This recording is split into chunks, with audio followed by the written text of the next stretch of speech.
हर खबर पर होगी आपकी पकड़। डाउनलोड कीजिए एबीपी लाइव ऐप। 11,000 फीट की ऊंचाई पर नीमू के अस्पताल में उन तमाम जाबाजों से मुलाकात करते हुए प्रधानमंत्री नरेंद्र मोदी इस वक्त आपको दिखाई दे रहे थे। हाथ में माइक था, दिल में अखंड भारत का जज्बा था और प्रधानमंत्री नरेंद्र मोदी जो है सैनिकों को नतमस्तक होकर ये कह रहे थे कि आपकी वजह से ये जितनी बातें मैं कर पा रहा हूं वो आपकी वजह से हैं। आपकी माताओं को मैं प्रणाम करता हूं और जो जंग आपने लड़ी है उसके लिए आपको धन्यवाद करता हूं। करारा जवाब भी दिया। शायद आप घायल है, अस्पताल में है, इसलिए शायद आपको अंदाज नहीं आता होगा, लेकिन 130 करोड़ देशवासी आपके प्रति बहुत ही गौरव अनुभव करते हैं। आपके इस साहस, शौर्य हमारी पूरी नई पीढ़ी को प्रेरणा दे रही है और इसलिए आपका ये पराक्रम, आपका ये शौर्य और आपने जो रक्त बहाया है वो हमारी युवा पीढ़ी को, हमारे देशवासियों को आने वाले लंबे अरसे तक प्रेरणा देता रहेगा। और आज जो विश्व की स्थिति है वहां जब ये मैसेज जाता है कि भारत के वीर जवान ये पराक्रम दिखाते हैं, ऐसी शक्तियों और शक्तियों के सामने दिखाते हैं, तब तो दुनिया भी जानने को बड़ा इच्छुक रहती है कि नौजवान है कौन, उनकी ट्रेनिंग क्या है, उनका त्याग कितना ऊंचा है, इनका कमिटमेंट कितना बढ़िया है। आज पूरा विश्व आपके पराक्रम का एनालिसिस कर रहा है। मैं आज सिर्फ और सिर्फ आपको प्रणाम करने आया हूं, आपको छू करके, आपको देख करके एक ऊर्जा लेकर के जाऊंगा, एक प्रेरणा लेकर के जा रहा हूं और हमारा भारत आत्मनिर्भर बने, दुनिया की किसी भी ताकत के सामने न कभी झुके हैं न कभी झुकेंगे। और ये बात मैं बोल पा रहा हूं आप जैसे वीर पराक्रमी साथियों के कारण। मैं आपको तो प्रणाम करता हूं, आपको जन्म देने वाली आपकी वीर माताओं को भी प्रणाम करता हूं। शत शत नमन करता हूं माताओं को जिन्होंने आप जैसे वीर योद्धाओं को जन्म दिया है, पाला पोसा है, लालन पालन किया है और देश के लिए दे दिया है। उन माताओं का जितना गौरव करें, उनको जितना सर झुका करके नमन करें, इतना कम है। फिर एक बार साथियों, आप बहुत जल्द ठीक हो जाए, स्वास्थ्य लाभ हो और पुनश्च हरिओम, पुनश्च हरिओम। इसी मिजाज के साथ आओ हम सब मिलकर के चल पड़ेंगे। भारत माता की जय। तो ले से पहले ललकारा और उसके बाद जितने भी जवान थे, घायल हुए थे, उस रात को उन सब से मुलाकात करते हुए प्रधानमंत्री नरेंद्र मोदी की ये तस्वीरें आप देख रहे थे और वहां प्रधानमंत्री नरेंद्र मोदी ने बहुत क्लियरली कह दिया, जो कुछ भी कह पा रहा हूं आप लोगों की वजह से कह पा रहा हूं। आपने जो यहां पर लड़ाई लड़ी है उसकी शाबाशी प्रधानमंत्री नरेंद्र मोदी देते हुए नजर आए हैं और उन्होंने ये कहा कि अब ये देश झुकने वाला नहीं है। आप समझ रहे हैं ना, ये हिमालय की चोटी पर अखंड भारत के लिए आज प्रधानमंत्री नरेंद्र मोदी की हुंकार थी। 11,000 फीट की ऊंचाई से पीएम मोदी ने साफ कर दिया कि पूरा लद्दाख भारत का मस्तक है और उसका मान कभी कम नहीं होने देंगे। और इसीलिए आज सीधा सवाल दर्शकों से यही पूछा गया था कि मोदी के लेह दौरे से चीन को संदेश मिला या सेना का हौसला बढ़ा। सवाल का जवाब क्या था, रिजल्ट क्या था, वो अब से कुछ ही देर में हम आपको बताने वाले हैं। अभी जो आपने और आपके साथियों ने वीरता दिखाई है, उसने पूरी दुनिया में ये संदेश दिया है कि भारत की ताकत क्या है। विस्तारवाद का युग समाप्त हो चुका है। ये युग विकासवाद का है।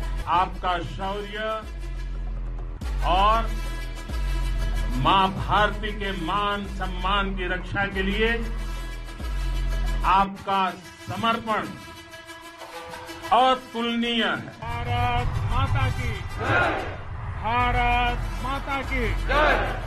और आज इसी मसले पर बातचीत करने के लिए कि प्रधानमंत्री नरेंद्र मोदी वहां पर गए, कहां पर गए? चीन की सीमा पर गए। क्या कहा? साफ तौर पर कह दिया कि विस्तारवाद का जमाना चला गया है।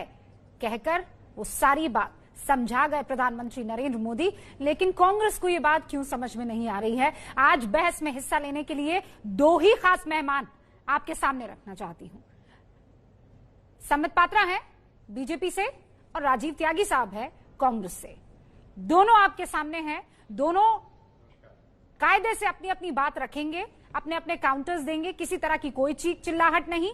लेकिन मैं यहां ये बात समझना चाहती हूं, शुरुआत राजीव त्यागी जी आपसे करना चाहती हूं। बहस नहीं होती अगर मनीष तिवारी की तरफ से एक ऐसा ट्वीट नहीं आता, रणदीप सुरजेवाला एक ऐसा ट्वीट नहीं करते जिसमें फिर पूछा जाता कि बताइए चीन का नाम क्यों नहीं लिया, बताइए टाइगर के मुंह में हमारा सर है और हम ये मानने को तैयार नहीं हो रहे। मनीष तिवारी, ऐसी बातें क्यों? देखिए रूबिका जी, आपने कहा चिक चिल्लाट की डिबेट नहीं होगी, तो बहुत स्पष्ट, बिल्कुल बहुत बेहतर तरीके से विद टू द पॉइंट और तार्किक डिबेट में करना चाहूंगा। सबसे पहले तो मैं कहना चाहूंगा हमारे देश की सेना सजीली है, हटीली है, गर्वीली है और ऐसी सेना है जो पूरे विश्व में अपने जाबाज तरीकों के लिए नंबर 1 पे है। एक बहादुर सेना हमारे पास है और एक एक जवान हमारा जो है 10-10 जवानों के बराबर है जो हमारे दुश्मन देश है उनकी सेनाओं के मुकाबले। और निश्चित रूप से हमारी सेना का जवान के बारे में इतना ही कह सकता हूं कि वीर तुम बढ़े चलो, धीर तुम बढ़े चलो, सामने पहाड़ हो, सिंह सी दहाड़ हो, तुम निडर हटो नहीं, तुम निडर डटो नहीं, डटो वही। तो हमारी सेना निश्चित रूप से एक वीर सेना है, निडर सेना है और सेना के बहादुर जवानों पर हम सबको नाज है।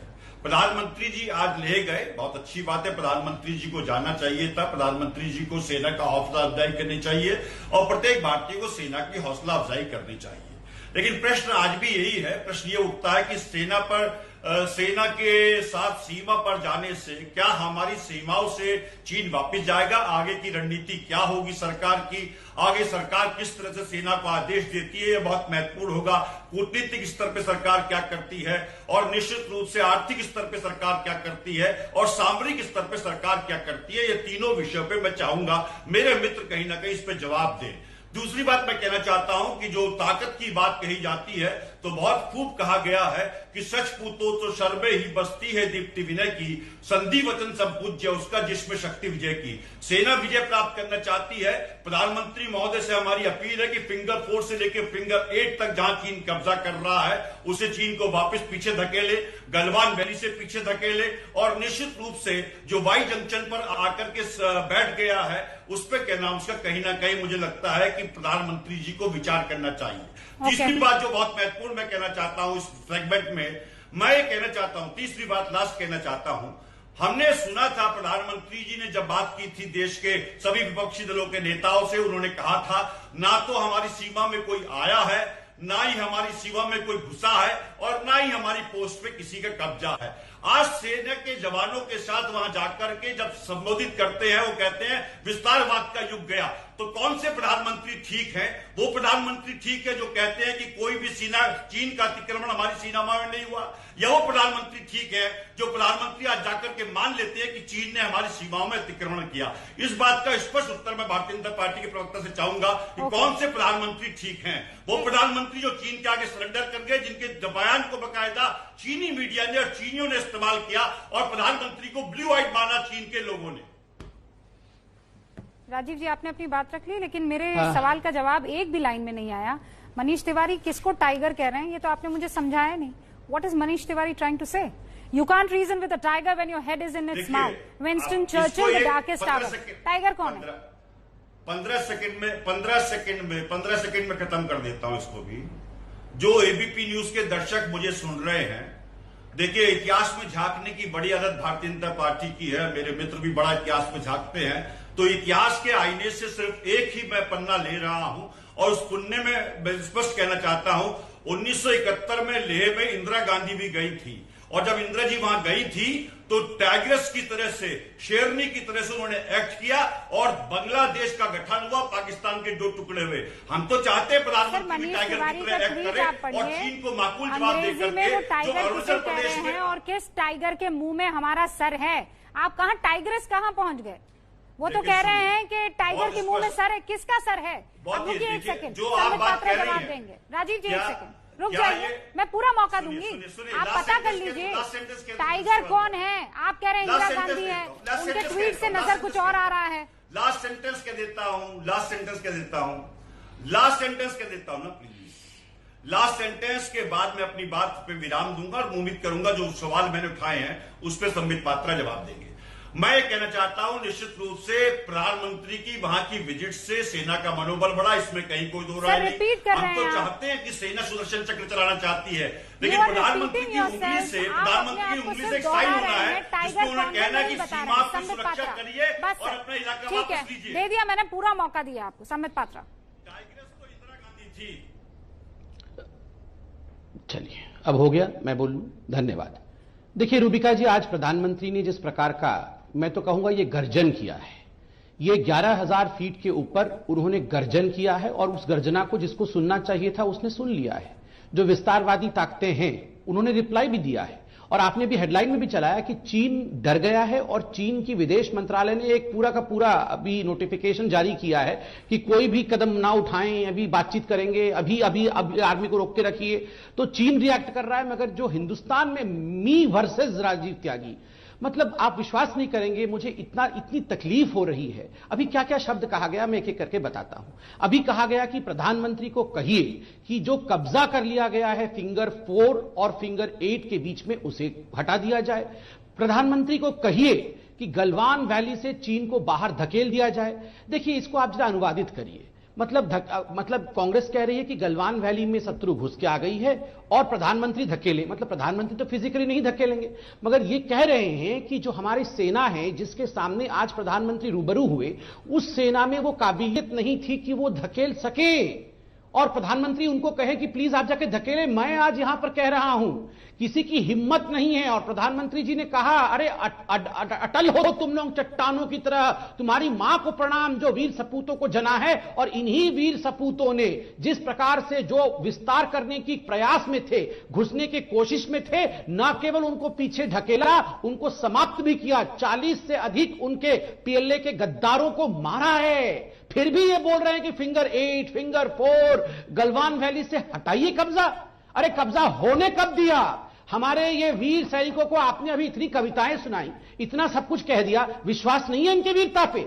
आपको क्या लगता है ये वीर सैनिकों के होते हुए 1 इंच की जमीन पर कोई कब्जा कर सकता है? और Manish Tiwari, who is the tiger?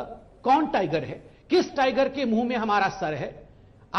वो जमाना चला गया जब पार्लियामेंट में खड़े होकर एके एंटोनी जी कहते थे, वो बयान प्लीज चलाइए कि China is far superior and no border development policy is the best policy. Border में डेवलपमेंट नहीं करना है क्योंकि चाइना हमसे सुपीरियर है। आपके लिए चाइना टाइगर हो सकता है, मेरे लिए, रूबिका जी के लिए और करोड़ों हिंदुस्तानियों के लिए, 130 करोड़ हिंदुस्तानियों के लिए मैं बताता हूं, भारत माता सिंहनी के ऊपर बैठी हुई है। याद रखो, वो टाइगर है भारत माता। ये इंदिरा गांधी टाइगर थी, सोनिया गांधी टाइगर है, राहुल गांधी टाइगर है, ये मैं नहीं जानता हूं। मेरी भारत माता टाइगर्स है।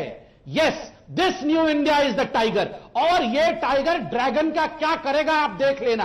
और माफी मांगिए, आपने जो कहा है ना कि हमारा सर जो है वो टाइगर के मुंह के अंदर है, माफी मांगिए। दूसरी बात, राहुल गांधी, आप भी देख रहे हैं इस शो को, मुझे पता है, मैंने आपको टैग किया है कि आप इस शो को देखिए, क्योंकि आपने जो घृणित काम आज किया है राहुल जी, जब प्रधानमंत्री 11,000 फुट पे ना केवल सेना अपितु हम 130 करोड़ जनता का मनोबल बढ़ा रहे थे, आपने झूठे ट्वीट किए। आपने कांग्रेस के पदेन कार्यकर्ताओं को ट्वीट करा करके कहा कि हमारी जमीन चली गई है और हमारी आर्मी प्रोटेक्शन नहीं दे पा रही है। धिक्कार है राहुल गांधी, धिक्कार है। मुझे इस बात से बिल्कुल कोई ऐतराज नहीं है कि मैं धिक्कार कह रहा हूं, किंतु आप एक लीडर होने लायक नहीं है। जब देश का प्रधानमंत्री वहां खड़ा हो और देश का मनोबल बढ़ा रहा हो, उस समय मनोबल घटाना ये कायरता है। Thank you. रणदीप सुरजेवाला ये कह रहे हैं कि मन की बात में चीन का नाम नहीं, राष्ट्र के नाम संदेश में चीन का नाम नहीं, सैनिकों से बात में चीन का नाम नहीं। मजबूत भारत के प्रधानमंत्री इतने कमजोर क्यों? चीन का नाम तक लेने से गुरेज क्यों? चीन की आंख में आंख डालकर कब तक बात होगी? मुझे इस पर जवाब दीजिएगा। राजीव त्यागी भी कुछ कहना चाह रहे हैं, लेकिन मैं दर्शकों के सामने जो सीधा सवाल रखती हूँ और उसके बाद आप नेताओं से सवाल होता है, दर्शक क्या राय रखते हैं वो सबसे महत्वपूर्ण है। क्योंकि अगर आप आज दोनों इस कुर्सी पर बैठे हैं तो वो दर्शकों के आशीर्वाद की वजह से, जनता की आशीर्वाद की वजह से। और ये देखिए, सी वोटर ने जब ये सवाल पूछा कि मोदी के लेह दौरे का मतलब क्या है, तो सेना का हौसला बढ़ाना, ये 53% कहते हैं, 53%, 28% कहते हैं चीन को संदेश देना है, लेकिन 19% वो भी है जो कहते हैं कि राजनीतिक स्टंट है। राजीव त्यागी अपनी बात रखिए और उसके बाद रणदीप सुरजेवाला के ट्वीट पर जवाब आप दीजिएगा। संबित पात्रा। राजीव त्यागी। बहुत विनम्रता से मैं कहना चाहता हूं, संबित पात्रा ने बहुत सारे विशेषण देने की कोशिश की कांग्रेस पार्टी को। वो विशेषण इन्हें मुबारक, इनके संस्कार हैं, जिस तरह के संस्कार ये इस्तेमाल करते हैं टेलीविजन पे। मैं लेकिन एक बात पूछना चाहता हूं संबित पात्रा जी, ये कहावत है कि fake nationalism is the last refuse of scoundrels. Scoundrels का जो लास्ट रिफ्यूज होता है वो फेक नेशनलिज्म होता है, जो आपका है, भारतीय जनता पार्टी का है। आप सेना की पराक्रम की बात कर रहे हैं, सेना के पराक्रम पे किसी को भी संदेह नहीं है, और सेना के पीठ के पीछे आप छुप करके वार करना चाहते हैं कांग्रेस पार्टी पे और देश को, लोगों को बरगलाना चाहते हैं। मैं बहुत स्पष्ट दो सवाल पॉइंटेड पूछता हूं। 2015-16 से लेकर के 2020-21 तक सेना को प्रोजेक्शन के हिसाब से बजट नहीं मिला। करीब करीब 2015 से 2021 तक सेना ने 15 लाख करोड़ का बजट मांगा, आपने 11 लाख करोड़ का दिया, 4 लाख करोड़ का शॉर्टफॉल था। ये कैसा राष्ट्रवाद है संबित पात्रा, इसके बारे में बता दें। आर्मी का बजट आपने 2015 में यदि 14% काटा था तो 2020-21 के बजट में 36% काटा। नेवी का बजट यदि आपने 5% काटा था तो 41% अब आपने काटा 2020-21 में। एयरफोर्स का बजट यदि आपने 27% काटा था तो आपने 20-21 में करीब 35% की कटौती की। 2019-20 के बजट में, सेना के बजट में आपने अलॉट किए थे 3,16,096 करोड़ रुपए, और अब आपने 3,23,053 करोड़ रुपए अलॉट किए। वर्ष 2009 से लेकर 2014 तक, संबित जी सुनने की बात है, रूबिका जी सुनने की बात है, 2009 से लेकर 2014 तक मनमोहन सिंह साहब की सरकार ने सेना के बजट में 10% से लेकर के 17% तक की बढ़ोतरी की। आप सेना के बजट में 2% बढ़ोतरी करते हो, सैनिकों के भत्ते काटने का काम करते हो। माउंटेन स्ट्राइकिंग कॉर्प जिसका गठन 2013 में मनमोहन सिंह साहब कर गए थे चीन की सीमाओं पे एलोकेट करने के लिए, रहने के लिए, उसको आपने एक भी बटालियन उसमें नहीं लगाई है, उसके बारे में आप नहीं बोलेंगे। और लेटेस्ट एक चीज और कहना चाहता हूं संबित पात्रा जी, एक इस पार्लियामेंट स्टैंडिंग कमेटी होती है देश की सेना के लिए, जो बताती है कि देश की सेना के लिए सरकार क्या कर रही है। पार्लियामेंट स्टैंडिंग कमेटी में बकायदा दो नाम लूंगा, एक तो मेजर जनरल खंडूरी जो भारतीय जनता पार्टी के शीर्ष नेतृत्व में रहे, और दूसरा जुआल ओराम जो स्टैंडिंग कमेटी के स्टैंड चेयरमैन है, वो भी भारतीय जनता पार्टी के सांसद हैं। उन्होंने बहुत स्पष्ट कहा है कि सेना के बजट में कटौती करना भारतीय जनता पार्टी की सरकार का शगल बन गया है, फैशन बन गया है। हमारी पार्टी के सांसद नहीं, आपकी पार्टी के सांसद है जो स्टैंडिंग कमेटी के चेयरमैन है। इन सब विषयों पे बताइएगा। उसके बाद ऑर्डिनेंस फैक्ट्री पे भी आऊंगा और ऑर्डिनेंस फैक्ट्री को जो 3 दिन पहले सरकार ने पत्र लिखा है उस पर भी आऊंगा। राजीव जी, आप बहुत पीछे की तरफ चले गए। हाल फिलहाल मैं ये जानना चाह रही हूं कि कांग्रेस प्रधानमंत्री नरेंद्र मोदी के वहां जब सैनिकों के बीच में जाकर हौसला अफजाई करने की बातें आ रही है तो आप लोग क्यों तरह तरह की बातें कर रहे हैं? मुझे इतने टाइम में आपने उसका स्पष्ट जवाब नहीं दिया है। नहीं, रुकिए, मैंने पूरा मौका दिया, आप जवाब दीजिएगा। लेकिन आपको याद दिला रही हूँ, आपको नहीं सर, लास्ट सेंटेंस नहीं, पहले संबित पात्रा। देखिए क्या है सर, मैंने आप दोनों को क्यों रखा है, इसलिए ताकि बहुत क्लैरिटी के साथ बातचीत हो। अभी तक आपने नहीं बताया मनीष तिवारी ने टाइगर किसको कहा, किसके मुंह में सर है और किसका सर है, बताइए। मैं बता तो रहा हूँ भाई, जिसने हमारी जमीन पे कब्जा किया, भारत माता के शीर्ष पे हमला करने का काम किया, उस जमीन से कब आप उसको भगाएंगे, इसका बता दीजिए। आगे की रणनीति सरकार की क्या होगी, कूटनीतिक स्तर पर, कोई और तरीका तैयार अपनाइए संबित पात्रा, क्योंकि मुझे लगता है बाकी सबको फिर समझ में आ रहा है। राजीव जी अभी भी नहीं मान रहे हैं कि चीन ने आपकी जमीन पर कब्जा नहीं किया है। वो कह रहे हैं किया है और आप बताइए, प्रूफ दीजिए कि नहीं किया। आपने एक बात कही डिबेट के शुरू में, मैं जवाब देता हूं, मगर अब मैंने सुना पूरा ना, अब मुझे मौका मिले बीच में ना बोला जाए। थैंक यू रूबिका जी, मैं बैठता हूं, ये पहले शांत हो जाए फिर मैं बोलूंगा। हाँ ठीक है सर, चीन सीखा क्या, संबित पात्रा? देखिए रूबिका जी, हम लोग रोज डिबेट में आते हैं, आप डिबेट करवाती हैं, हम लोग पार्टिसिपेंट्स होते हैं। जब तर्क वितर्क होता है तो आप तर्क दे सकते हैं, कुतर्क भी कई बार कर सकते हैं, मगर जब वितंडावाद होता है तो उसको समझाया नहीं जा सकता है। अगर बुद्धि होती है, जिस व्यक्ति के पास बुद्धि होती है, जिस संस्था के पास बुद्धि होती है, उसे समझाया जा सकता है। जिसको समझाने के बाद भी जिसको समझ में नहीं आता है, उस चट्टान पे पत्थर नहीं मारना चाहिए। ये गलती मैं नहीं करूं। रूबिका जी, मैं बहुत देर तक 3 मिनट तक सुनता रहा इनको। हाँ, कोई फायदा है क्या चट्टान पे पत्थर? जितना काउंटर करना है नहीं, ये ऐसा नहीं। आप इनकी आवाज को कम कर दीजिए। मैं इनके बीच में बोलूंगा तो मेरी आवाज कम कर दीजिएगा, मगर इनकी आवाज को कम रखिए ताकि मैं आराम से डिबेट कर सकूं। बिल्कुल क्लैरिटी के साथ शुरू में संदेश दे दिया गया था। 3 मिनट तक सुना। आपको जो बात कहनी है, जो काउंटर देना है, वो आप इनका समय खत्म होने के बाद दे दीजिए। तो आप रूबिका जी इनसे रूबिका जी प्लीज, पॉइंटेड सवाल आपसे भी पूछे जा रहे हैं, आप भी जलेबियां बना रहे हैं, रुक जाइए। संबित पात्रा, देखिए मैं कोई जलेबी यहां नहीं बना रहा, बिल्कुल point. Please Rubika ji, I request you Rubika ji, इनकी आवाज को कम कर दीजिए। मैं बिल्कुल नहीं चाहता हूं कि दर्शकों का ब्लड प्रेशर बढ़े। थैंक यू रूबिका जी। देखिए मैं बिल्कुल पॉइंटेड क्वेश्चन का पॉइंटेड आंसर दे रहा हूं। क्वेश्चन है कि कब्जा हुआ क्या? कब्जा नहीं हुआ, 1 इंच भी नहीं हुआ, मैंने बता दिया। अब जो सवाल आपने मुझे 3-4 पूछे थे, एक तो चीन का नाम क्यों नहीं लिया, उसका जवाब दूंगा। इन्होंने हमें कहा कि फेक नेशनलिज्म के पीछे स्काउंड्रल्स छुपते हैं, मतलब बीजेपी और प्रधानमंत्री और हम सब स्काउंड्रल्स हैं और हम वहां छुपे हुए हैं फेक नेशनलिज्म में। मैं बताता हूं स्काउंड्रल क्या होता है। स्काउंड्रल वो होता है जब आर्मी एयर स्ट्राइक या सर्जिकल स्ट्राइक करती है तो स्काउंड्रल आके कहता है कि यह खून की दलाली थी। आर्मी पे विश्वास नहीं करना चाहिए क्योंकि डीजीएमओ जो है वो तो सेना के एजेंट नहीं, तो बीजेपी के एजेंट है, उसे स्काउंड्रल कहते हैं। स्काउंड्रल वो होता है जो पार्लियामेंट के बाहर कहता है कि इंडिया के गलत ब्रुटैलिटी के कारण कई लोग कश्मीर में आर्टिकल 370 के बाद मारे गए, और स्काउंड्रल के स्टेटमेंट को पाकिस्तान यूनाइटेड नेशन में यूज करता है, उसे स्काउंड्रल कहते हैं। स्काउंड्रल वो होता है जो चाइना को टाइगर कहता है और हिंदुस्तान को बेचारा बकरी और भेड़ कहता है। रूबिका जी, मैंने 3 मिनट सुना है महाशय को, मुझे कंप्लीट करने, उन्होंने हमें स्काउंड्रल कहा, उसका उत्तर दिया।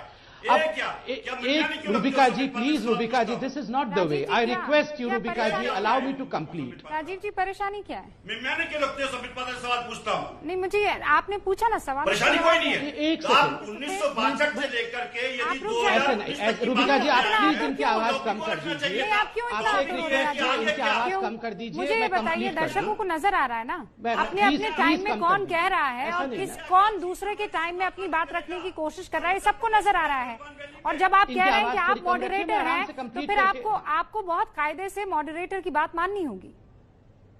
और यहां बैठकर मॉडरेटर आपको बहुत तरीके से ये बता रहा है कि अपने अपने वक्त में बात रखिए, बिल्कुल सिंपल। संबित पात्रा,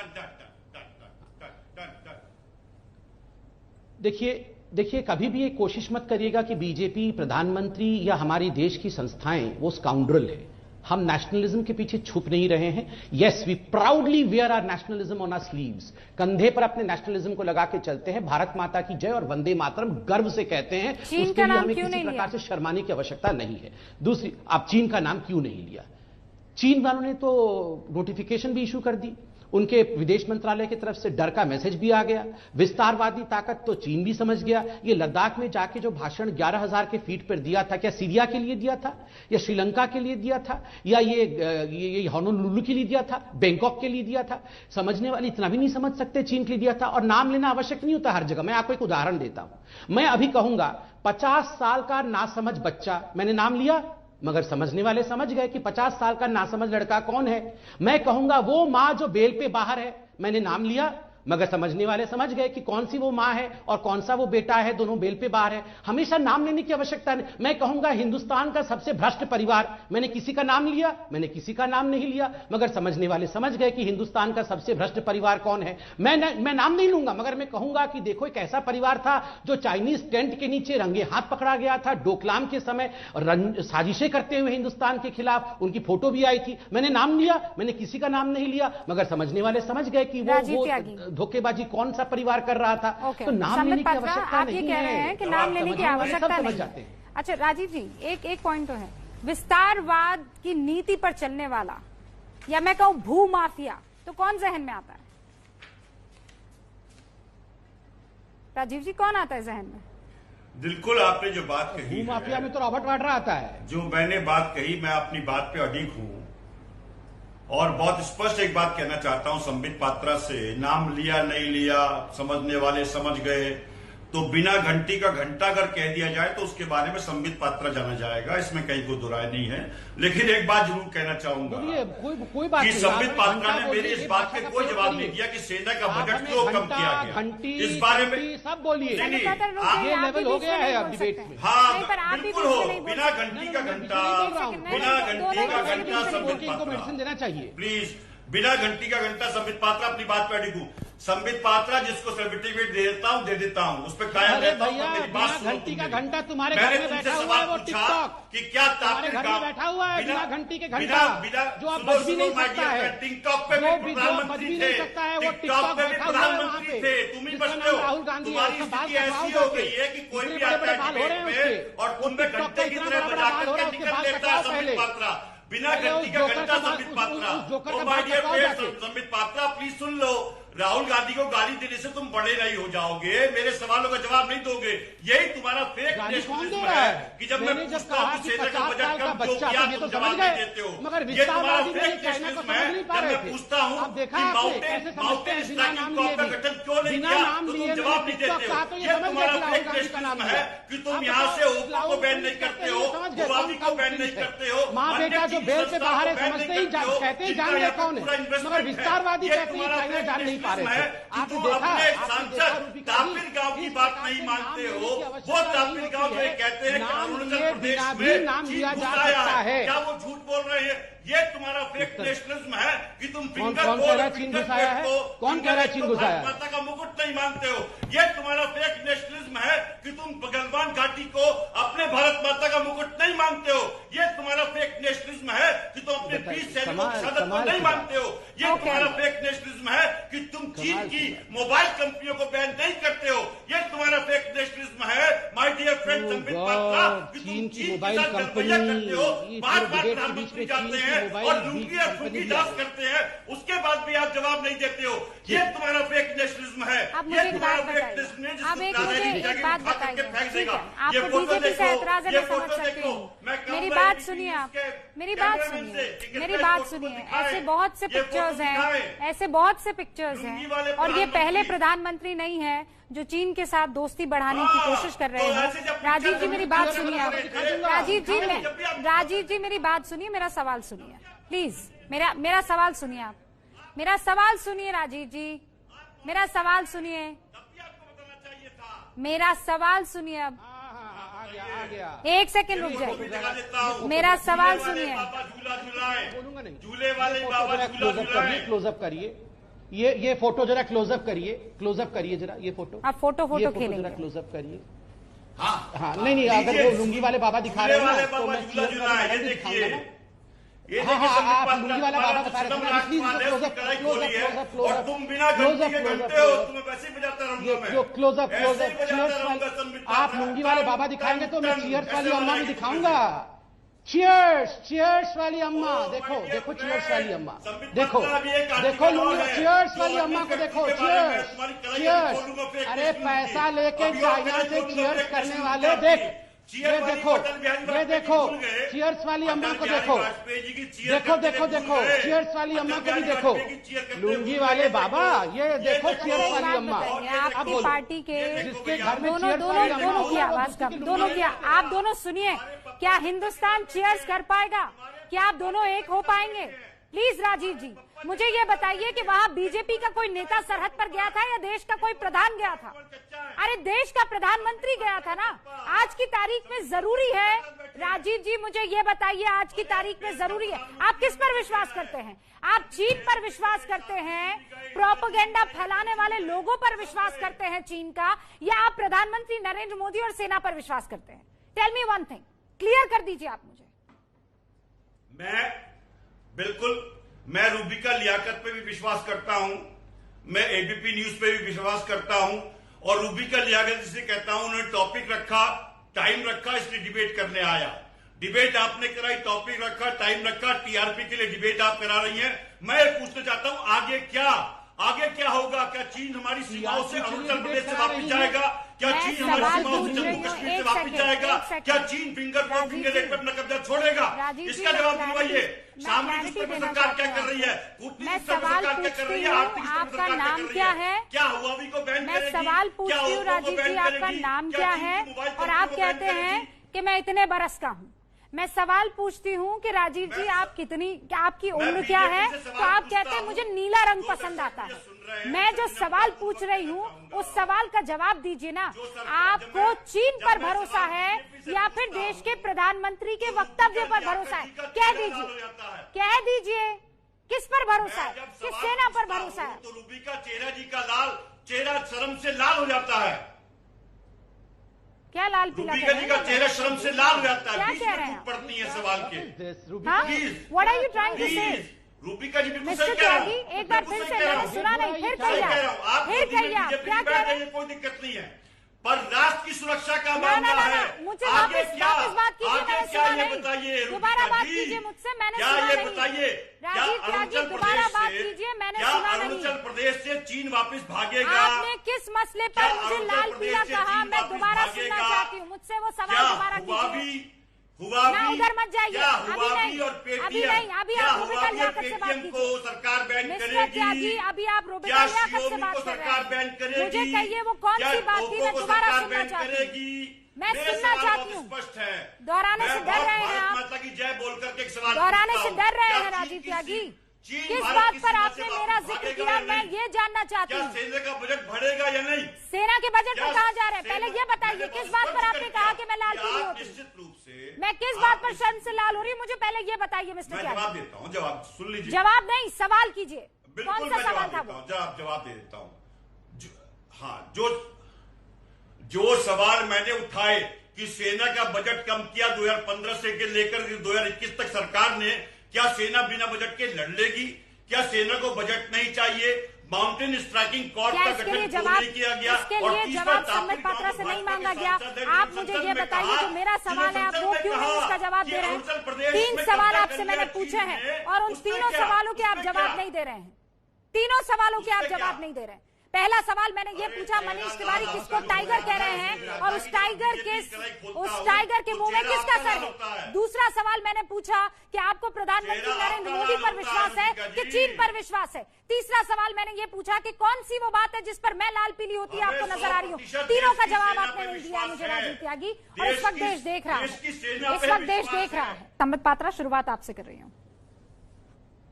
जी देखिए रूबिका जी, मुझे समझ में नहीं आ रहा है कि कितनी हीटेड डिबेट की आवश्यकता क्या है।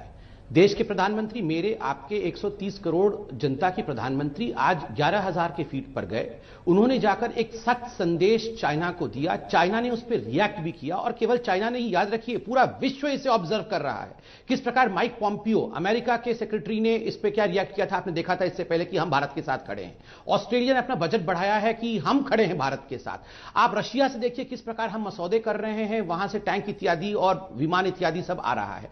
ऐसी परिस्थिति में इस प्रकार की घिनौनी बातें कि हमारी आर्मी ने गलवान को सरेंडर कर दिया है, हमारी आर्मी फिंगर 4 और फिंगर 8 के बीच जो भारत की संप्रभुता को बचा नहीं पा रही है, मुझे लगता है राहुल गांधी ऐसे शब्दों का प्रयोग करके कहीं ना कहीं मोराल डाउन कर रहे हैं। एक प्रधानमंत्री मोराल बूस्ट कर रहा है और leader of opposition morale down कर रहा है। ओके, राजीव त्यागी। बहुत स्पष्ट कहना चाहता हूं, हमारी सेना माकूल जवाब देने में सक्षम है। प्रधानमंत्री ने देश की सेना के हाथ बांध रखे हैं। अगर सेना के हाथ खोल दी जाए तो 24 घंटे में गलवान भी खाली हो जाएगा, फिंगर 4 से फिंगर 8 भी खाली हो जाएगा और अरुणाचल प्रदेश का एरिया भी खाली हो जाएगा। लास्ट सेंटेंस ये कहना चाहता हूं, LAC पर चीन को ललकार, भारतीय सेना को अभी 45 सालों सामान का इंतजार। ये बकायदा टाइम्स ऑफ इंडिया का आर्टिकल है। हिंदुस्तान, मैं इसको थोड़ा सा कोट कर देता हूं संबित पात्रा के ज्ञानवर्धन के लिए। लद्दाख में वास्तविक नियंत्रण रेखा पर भारत और चीन की सेना आमने सामने है। इस बीच खबर है कि सेना के पास 45 जरूर साजो सामान की अभी भी कमी हो गई है। इस लिस्ट में कई तरह के सेना पर विश्वास है, लेकिन सेना के बीच पहुंचे प्रधानमंत्री पर विश्वास नहीं है। उनके हौसला अफजाई से आपको किसी तरह का कोई सरोकार नहीं है। बहुत बहुत शुक्रिया आप दोनों का हमारे साथ जुड़ने के लिए।